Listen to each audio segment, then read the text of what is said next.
How's it going, everyone? And welcome to listen to Geek Life and Podcast. I'm Pixie, and today I will talk about Tove Jansson's life, her artist career, and of course about Moomins, because it's been 80 years since the first Moomin book came out. I tried to get something new into this podcast, but it became more difficult than I thought because we pretty much know everything about her. But without further ado, let's start this episode. In 1914, August 9, Tove Marika Jansson was born in Helsinki, Finland, to a Swedish-Finnish family.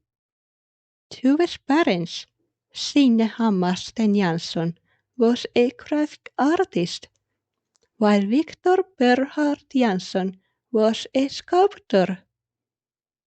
In 1920, Tove became a sister to Per Olof Jansson, who I will call Olof.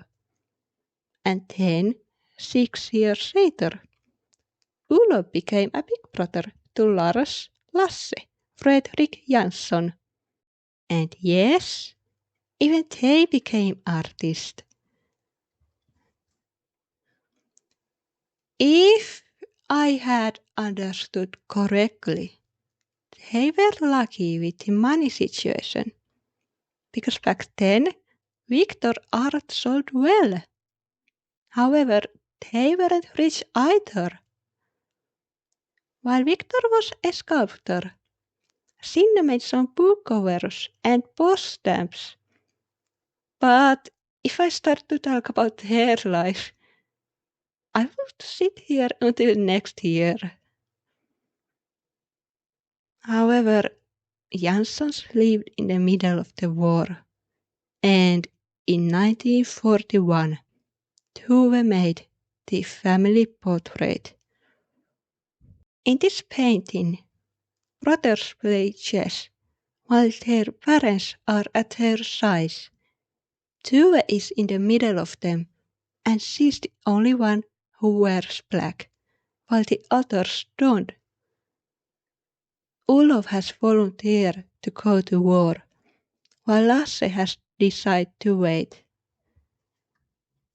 In a Tove's life document, Lasse tells that he has never seen Signe crying that much, and he mentioned that Victor started to drink. I could only imagine how that hit the families back then and even now. But they were lucky because Olof came back home and they all lived a long life. Even though Tove was close with her family, she never saw herself as a mother or wife. She loved traveling, nature, and animals. And then the Moomin Valley started to wake up. Well, not exactly. You'll see Tove threw her first Moomin troll in the 1930s outhouse door, which wasn't a Moomin back then. It was Snork. And it was the opposite of nowadays Snork. Her uncle told her once that Moomin troll will catch you if you eat in the middle of the night. The first Moomin book was published in 1945 called The Moomin and a Great Flood, and the second Moomin book was published in 1946, The Comet of the Moomin Valley. Did you know that comet means catastrophe? or actually a war in this story. There are also a couple movies as well. Comet in Moomin Land and Moomins on the Riviera. Comet in Moomin Land gives me a smile whenever I watch it, because it reminds me of my childhood. Of course, Moomins on the Riviera is good, but Comet in Moominland stays always close to my heart, because there's something that nowadays kids shows don't have. After the war, Tove moved to her first home, which was actually an artist studio. Tove wasn't only famous for the Moomins, she also drew some magazines and book covers. For example, The Hobbit or There and Back Again in 1962 and Alice into Wonderland in 1966. Tove also painted frescoes around Helsinki, but in 2016 they moved her art to one of Helsinki's museums. Now I'm gonna talk about Tove's love life. Tove liked men, yes, but when she met an actor, Vivica Butler, who, by the way, helped the Moomins on the stage, they fell in love. However, Vivica was already married, so that's how Thingamy and Bob got inspiration. They carry a big suitcase with them, and inside of that is ruby, symbol of love. After Vivica, Tove painted a fresco called Party in the City in 1947. Tove even roused herself into this fresco, but smokes on the corner unhappily while Vivica danced with her husband, Kurt Butler. But some years later, Tove met Tuulikki Pietilä, who was a graphic artist, and they were meant for each other. They traveled around the world and even owned a small cottage in the middle of the rocky island. There wasn't running water or electricity. However, it was their place to escape reality and get inspiration again. Did you know that Tuulikki was the inspiration for Tuutikki? You can find her for the first time in Moomins and the Winter Wonderland story. Tuutikki is like a snufkin. She likes fishing, she's wise, and keeps to Moomin Troll and Little My company during the winter. Not to forget, she was the person who introduced Nini to the Moomin family.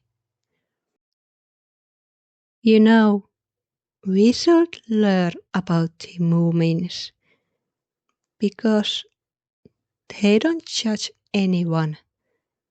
Moomin Mama is even kind to Crook and Stinky, who bullies everyone, while Crook is this mysterious person who everyone is afraid of.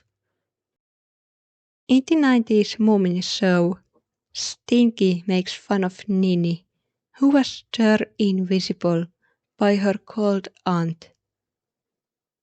But when the Moomins give her a warm home, Nini starts to turn visible again. Okay, I know that this is out of nowhere, but Ninni's story is real to someone. Think of a situation where you took a foster child or teen into your home and Tutki is the social worker. When you are going to touch this person's shoulder, you might see something in their eyes, and it's not what you want to see. However, there is another way to this situation. You introduce yourself, show around the house, and let this person just get settled. And that's Moomin Mama. She gives a space to them who needs that, but gives a shoulder to cry on. In the 70s, Tove Jansson, Turki Pietilä, and Pentti Eistola built a Moomin house, which I have seen multiple times. It's so huge and detailed. So if you are never going to watch that, make sure that you have plenty of time. Before I end this podcast, I want to tell you how Moomins helped me when I was a child, and even now as an adult. Every family has arguments, small or big, and the Moomin Valley gave me a place to think that someone cares, and it's true. I remember thinking about Moomin Mama when my parents argued when I was a child. I even thought as a younger that I'm gonna be just like her when I'm older. But now I can see myself as Tutiki, and I like it.